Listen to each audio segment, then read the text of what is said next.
구독, 좋아요. 변호사님 어서 오십시오. 네, 안녕하십니까, 강대규입니다. 예, 변호사님과는 지금 요즘 이 재판과 관련된 얘기, 특히나 민주당 이 내란 재판이라고 하는 진짜 어이가 없는 그 용어긴 하지만 그래도 그들이 내란 재판이라고 하고 부르고 있기 때문에 뭐 내란 재판이라고 일단 얘기는 하겠습니다. 요 내란 재판 얘기를 좀 하려고 그러는데요. 지금 어떻게 보면 지기현 판사에 의해서 둘 다 이제 이진관 판사나 지기현 판사나 서울중앙지법의 판사들인데 지기현 판사는 이제 윤석열 대통령의 내란 재판을 지금 쭉 진행을 하고 있고 그리고 이진관 판사 같은 경우는 한덕수 총리 또 김영현 장관 그리고 이성민 장관 이런 분들의 재판을 지금 쭉 다 진행하고 있지 않습니까? 근데 진짜 어이없는 얘기를 들었습니다. 이진관 부장판사가 한덕수 총리의 재판을 그러니까 1월 21일에 1월 한 중순 정도쯤에 그때 선고를 할 거다. 그런 얘기가 나오더라고요. 아니 윤석열 대통령에 대한 재판이 아직 결과가 나오지도 않았는데 그런데 윤석열 대통령의 재판에 대해서 그러니까 그 계엄에 대해서 반대했던 한덕수 총리의 재판을 먼저 하겠다. 그렇죠. 이게 대체 왜 이렇게 서두르는 건지 좀 이해가 안 되는데요. 한 총리에 대한 선고를 이렇게 먼저 내려도 괜찮은 건가요? 사실은 법리상은 불가능하지는 않는데 보통을 재판을 할 때 뭐 주연이 있고 조연이 있습니다. 어떠한 재판 피고인에 대해서 주 피고인이 있고 여기에 대해서 방조한 피고인이 있으면 주 피고인에 대한 재판이 끝날 때까지 좀 기일을 추정하던가 혹은 뭐 기일을 속행해서 기다려보던가 이런 유의 그 재판 진행을 많이 하죠. 왜냐하면 이거 그 본범이 성립돼야 방조범이 성립되는데 방조범에 대한 재판을 할 때 본범에 대한 판단이 안 들어갈 수가 없어요. 본범에 대한 판단을 해야 됩니다. 근데 본범 재판이 지금 진행 중인데 방조범 재판을 하면서 본범에 대한 판단을 하게 되면 이게 영향을 미쳐지기 때문에 본범이 무죄면 방조범 당연히 무죄거든요. 아니야 한덕수 총리에 대해서 아니 만약에 무죄로 판결하면 뭐 크게 문제는 없을 수도 있겠지만 그렇죠. 근데 유죄로 판결했는데 윤석열 대통령이 1심에서 그건 내란 아닙니다. 정당한 계엄입니다. 이렇게 판결하면 어떻게 하려고 그래요? 맞습니다. 그리고 그러면 그렇게 되면 좀 두 재판이 꼬이게 되면 이게 실체적 진실관계에 또 접근하기가 더 힘들어질 수가 있다는 것이고요. 저게 그 실상은 이제 시간적, 장소적 어떠한 교류가 있었냐, 뭐 내용적, 절차적인 뭐 공모가 있었냐, 뭐 이런 얘기인데 거기에 대해서 먼저 판단을 해버리면 그게 그 지금 지기현 판사가 하고 있는 윤석열 대통령 재판에 영향을 안 미칠 수가 없습니다. 안 미칠 수가 없는 구조이기 때문에 왜냐하면 아니 같은 그 재판은 재판부에 대한 그 법적 안정성이라 그래가지고 모든 사안에 대해서 재판을 동일한 시각으로 바라보도록 최대한의 노력을 해야 돼요. 근데 앞에 있는 판사가 뭐 이렇게 해놓으면 항소심 가면 뒤집어지는 건데 이 같은 1심 선상에서 있는 사실관계에 대한 판단인데 이거를 뒤집을 수가 좀 어려울 겁니다. 그래서 이진관 판사의 한덕수에 대한 재판이 지기현 판사의 윤석열 대통령에 대한 재판에 영향을 미칠 수가 있기 때문에 사실은 지기현 판사 재판을 먼저 하고 본범이라고 하는 사람을 먼저 하고 그리고 나서 그 방조든 무슨 다른 공모관계든 먼저 이진관 판사의 재판을 나중에 해야 되는데 좀 주객이 좀 전도됐다. 조연과 주연이 바뀌었다. 그러니까 엔딩 크레딧에 조연 이름이 먼저 올라가는 거죠. 주연 이름이 나중에 올라가고 좀 이렇게 되는 것 같이 보여집니다. 재판이. 그럼 말도 안 되는 건데 제가 그래서 왜 이렇게 재판을 서둘러서 하려고 그러나 그런 생각을 좀 고민을 해보니까 지금 윤석열 대통령이 내년 1월이면 석방이 될 수 있다. 그런 얘기가 나오더라고요. 그래서 석방되는 그 윤석열 대통령 그럼 거기다가 또 재판은 더 뒤에 결과 나오는데 이거에 지금 다 영향을 미치려고 이렇게 재판을 서두르는 거 아닌가 하는 그런 생각도 드는데요. 그럴 수도 있죠. 한덕수 그 총리에 대한 재판을 먼저 하고 나서 사실관계가 먼저 확정이 되면 윤석열 대통령에 대한 재판도 좀 빨라질 수밖에 없기 때문에 그래서 그런 걸 수도 있는데 저 구속 만료라는 거는 사람을 구속해놓고 재판할 수 있는 기간은 6개월입니다. 최대 6개월. 2개월 연장하는 거잖아요. 그런데 이제 기존에 박근혜 대통령 때 사건을 살펴다 보면 6개월이 지나면 풀어줘야 되는데 검찰이 그때 추가 기소하고 쪼개고 쪼개기 기소라 그러는데 쪼개고 해가지고 추가 기소가 돼가지고 2년 정도를 구속해놓고 재판을 진행했어요. 그래서 윤석열 대통령 같은 경우에도 구속 만료가 다가올 때쯤에 지금 뭐 특검이니 뭐 혹은 다른 뭐 수사 라인에서 추가 기소를 할 수도 있다고 보여지는데 사실 살펴보면 박근혜 그 전 대통령 사안하고 다른 게 지금은 그 한 2-3시간 남짓 12월 3일에 있었던 그 행동이거든요. 예. 그 행위만 가지고 하기 때문에 별다른 게 행위가 걸릴 거는 없을 것이다. 그래서 내년 1월에 석방될 가능성도 충분히 있다고는 보여집니다. 예. 네. 그러니까 이 석방되게 되면 민주당이 그리는 그 그림에 방해가 되니까 네. 그래서 이진관 판사님이 뭔가 좀 이상한 생각을 하시는 건 아닌가 하는 그런 의심이 지금 많이 나오더라고요. 예. 그런데 그 좀 이렇게 다른 관점에서 좀 살펴본다면 재판을 이렇게 빨리 진행하냐 이진관 재판부가 사실 소송 경제를 도모하기 위해서 재판을 빨리 진행하는 게 원칙이긴 합니다. 그런데 빨리 진행하는 것보다 가장 중요한 게 정확히 진행하는 거죠. 당연하죠. 예, 빨리 진행하는 것보다 억울한 사람이 없게 하는 것이죠. 심지어 한덕수 그 총리 같은 경우에는 지금 불구속 재판을 받고 있지 않습니까? 그래서 재판 시간을 언제든지 늘릴 수가 있는데 제가 재판이 지금 어느 정도로 빨리 진행되고 있냐면 저 한덕수 총리 재판은 9월 30일이 1차 공판이었어요. 네네. 지금 11월 26일이잖아요. 한 2달 안에 끝낸 거예요. 11월 26일 날 그 결심 공판을 한다는 거잖아요. 결심 내일 모레 결심합니다. 2달도 안 걸린 거예요. 9월 30일부터 11월 26일까지 재판은 총 11차례, 11번의 재판을 했습니다. 굉장히 빨리 진행한 거예요. 2달이면 8주죠. 근데 11차례를 그 재판 진행해서 일주일에 막 2-3번씩 한 거예요, 재판을. 굉장히 빠른 속도로 재판을 진행한 건데, 자, 이런 이유는 제가 보기엔 2가지 이유가 있습니다. 내년 1월에 선고를 할 수 있는 이유가 첫 번째가 생각보다 기록을 볼 양이 없다. 어쩌면 지금 뭐 전 국민이 떠들썩하고 민주당이 뭐 내란이다 하고 있는데 사실상 살펴보면 별 내용 없다. 별 내용 없고 그냥 그 12월 3일 그 오후부터 밤 한 10시까지 그 기간 그 기간에 한덕수 총리나 다른 장관들이 뭘 하고 있나 그건데 실상은 별게 없다 라고 해서 재판할 거 별로 없는데 빨리빨리 진행한 게 아닌가라고 생각이 듭니다. 왜냐하면 피고인들이 뭘 많이 하던가 피고인과 피고인들 사이에 연락을 많이 주고받던가 이런 기록이 있으면 재판이 좀 늘어져요. 또 혹은 아니면 피해자가 없다는 거예요. 이 사건에서. 그렇죠. 피해자가 없다. 피해자가 있으면 피해자에 대한 증인신문을 합니다. 왜냐하면 양형을 위해서 피해를 얼마나 보셨죠? 피해를 어떠한 경위로 인해서 어떠한 구체적인 피해를 당했죠 하는데 이 사건 피해자가 없잖아요. 그렇기 때문에 피해자에 대한 증인신문 할 필요도 없는 거예요. 그래서 빨리빨리 재판을 진행할 수도 있다고 보여주고요. 마지막 이유인데 마지막 이유 사람은 죽어서 호랑이는 죽어서 가족을 남기고 사람을 죽어서 이름을 남기지 않습니까? 저희 법조인들은 판사, 검사, 변호사는 판결문에 이름을 남깁니다. 그렇죠. 이름이 올라갑니다. 마지막 이름이 딱 들어가죠. 이 역사적인 판결문에 이름을 남기려면 내년 1월에 선고를 해야 돼요. 왜냐하면 내년 2월에 인사이동이 있기 때문에 본인이 가게 되면 이 계엄이라는 재판을 전 세계에서 이 재판을 해본 분이 없을 거예요. 계엄이라는 거에 성공한 계엄이면 재판 못하고 뭐 이런 건데 계엄이라는 거를 전 세계에서 그 재판하는 재판부가 없을 텐데 계엄이 내란이다라는 그 내란 재판을 해본 그 판사 자체가 없을 텐데 이러한 역사적인 판결문 이 판결문은 아마 그 다국적 언어로 번역이 돼가지고 전 세계로 퍼져나갈 판결문입니다.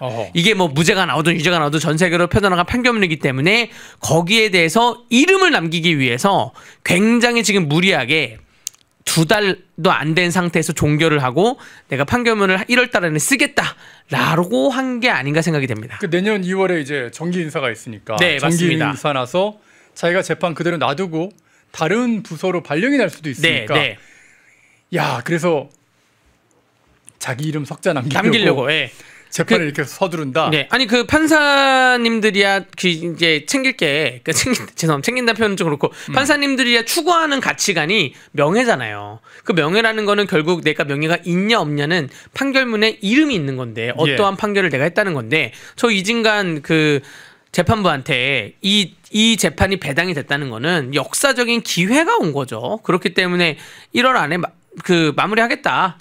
그 선고까지 내리겠다. 그렇지 않으면 2월 넘어가면 본인이 판결문에 이름을 못 쓰니까 만약에 2월 넘어가잖아요. 그런 3, 4개월 갈 수밖에 없습니다. 왜냐하면 새로운 판사님이 또 새로운 판사님이 재판 갱신하면서 새로운 판사님이 또 이 기록을 다시 봐야 되기 때문에 그렇다고 생각이 됩니다. 네.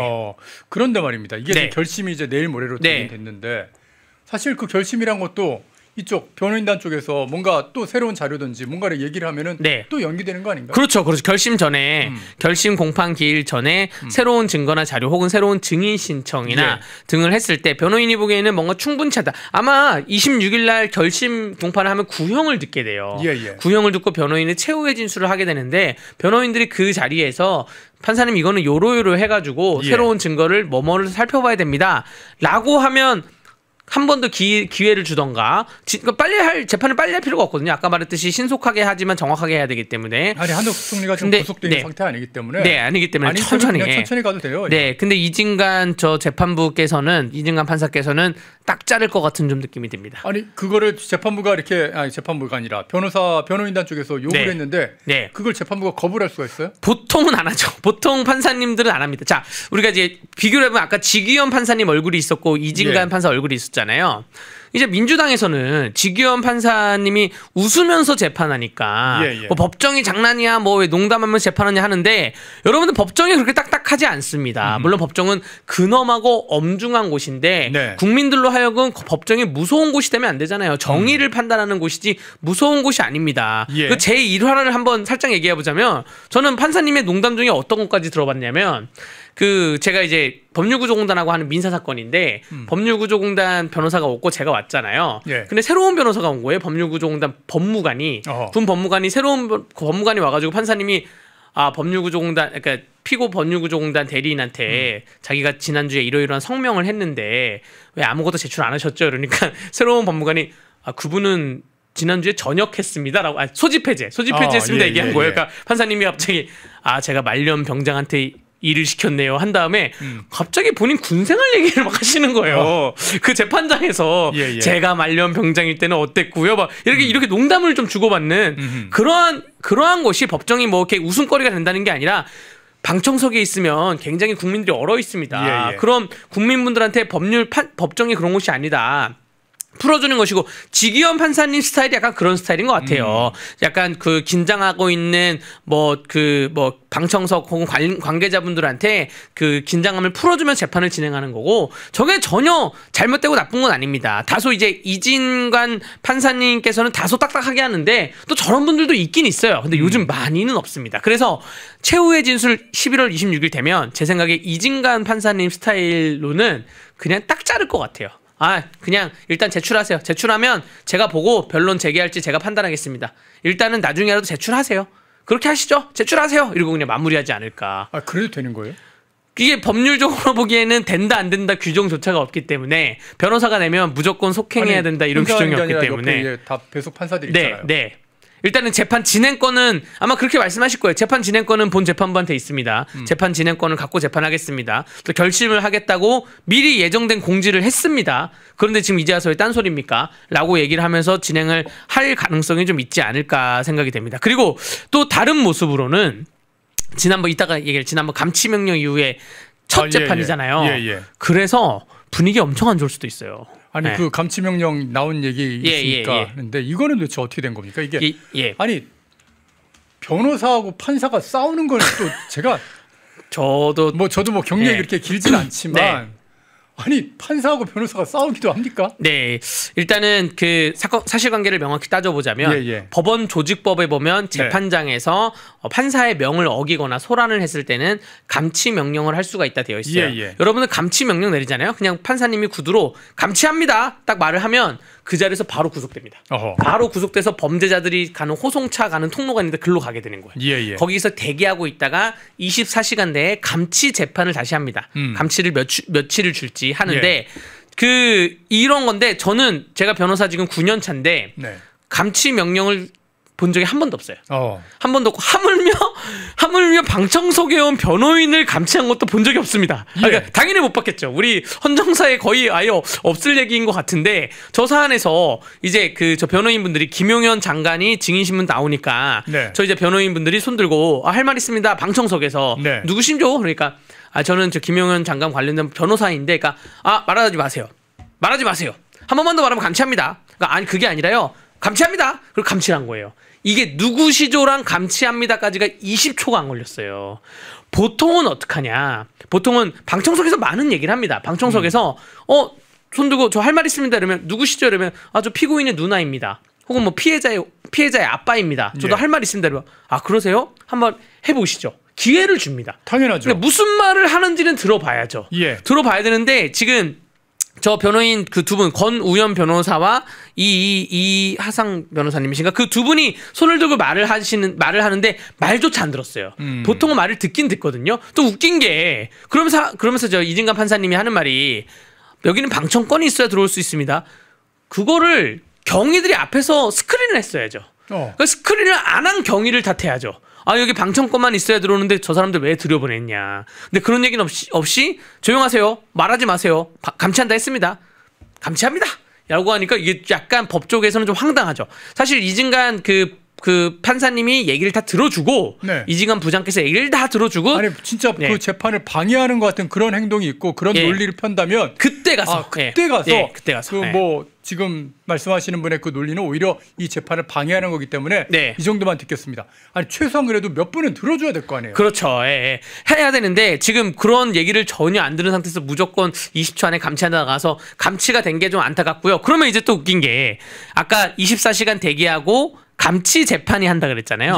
저도 처음 알았어요. 왜냐면 감치라는 게 아예 안 해요. 감치라는 걸 아예 안 하는데 감치 재판을 감치합니다라고 했던 그 이진관 판사님이 직접 하도록 되어 있더라고 법이. 그러니까 왜냐면 영장이라는 거는 영장을 발부한 사람은 영장실질심사의 재판에 주심이 못 됩니다. 네, 그래야죠. 발부한 사람 따로 그 영장 발부가 제대로 됐냐 안 된 사람은 다른 사람이어야 되잖아요.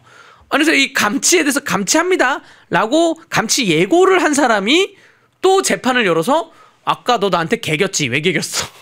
이러니까 이게 분위기가 이상해지는 거예요. 차라리 감치 예고를 한 사람과 다른 판사님이 감치 재판을 하면서 아까 무슨 일이 있었죠? 라고 물어봐야 되는데 그러니까 저 변호사님들이 인적사항 말하지 않겠다라고 하게 된 거고 그래서 저 그 권우연 변호사님의 이름을 모르니까 인적사항에 안경 쓰고 키가 작은 사람이라 적은 거예요.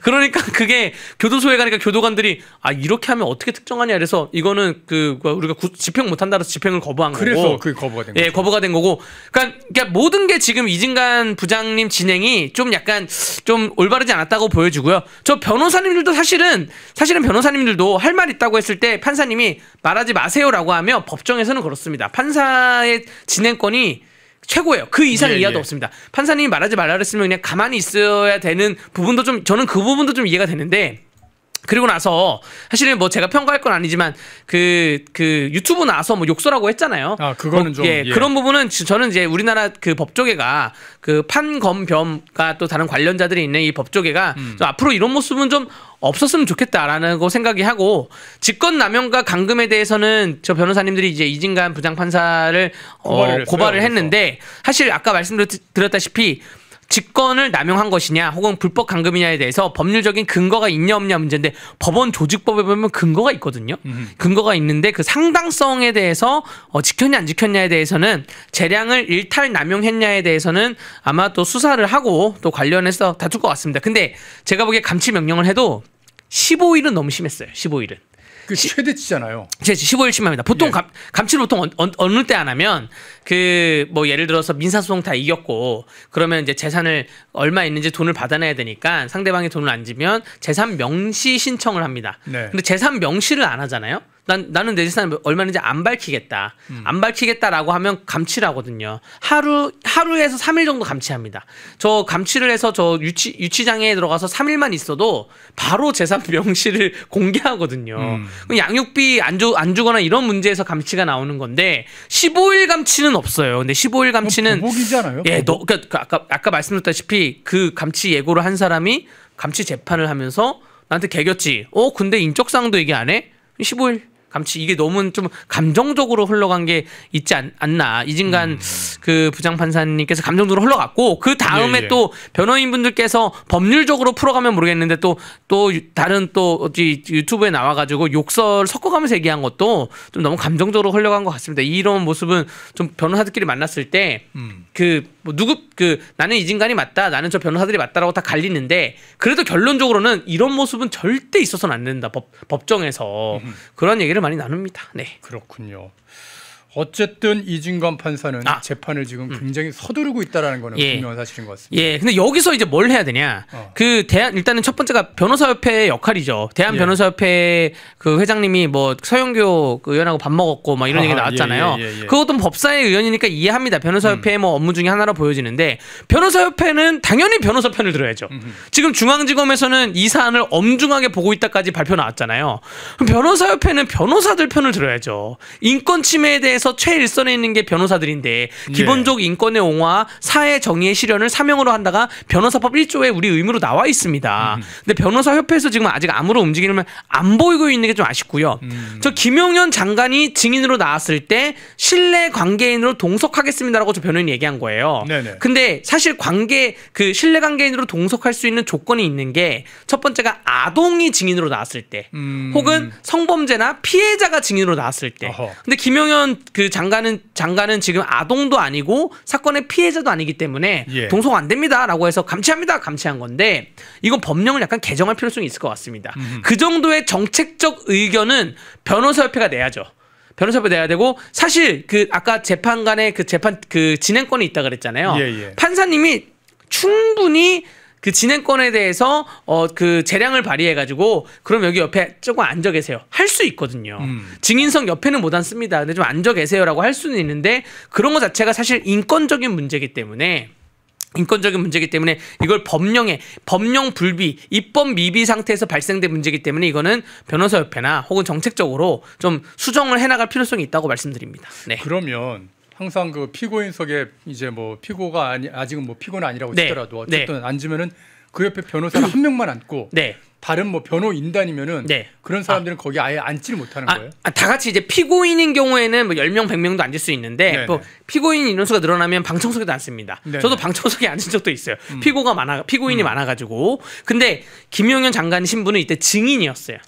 증인인 경우에는 그 신뢰 관계인, 변호인을 올 수 있는 경우가 아동, 그 사건의 피해자밖에 없습니다. 근데 증인이었기 때문에 증인이었기 때문에 저희는 근데 신뢰관계인 동석을 요구합니다라고 했는데 판사님이 안 됩니다라고 한 거죠. 이거는 이 법에 대해서는 성인 남성도 또 피해자가 아닌 성인 여성도 공무원분들이 증인으로 많이 나오거든요. 사실은 일반 공무원분들 사건을 본 사람분들이 그분들도 법정에 오면 떨려요. 선서하고 떨리기 때문에 증인들에 대한 그 신뢰관계인 동석, 변호인 동석도 정책적으로 필요하다고 생각을 합니다. 네. 예, 그렇겠네요.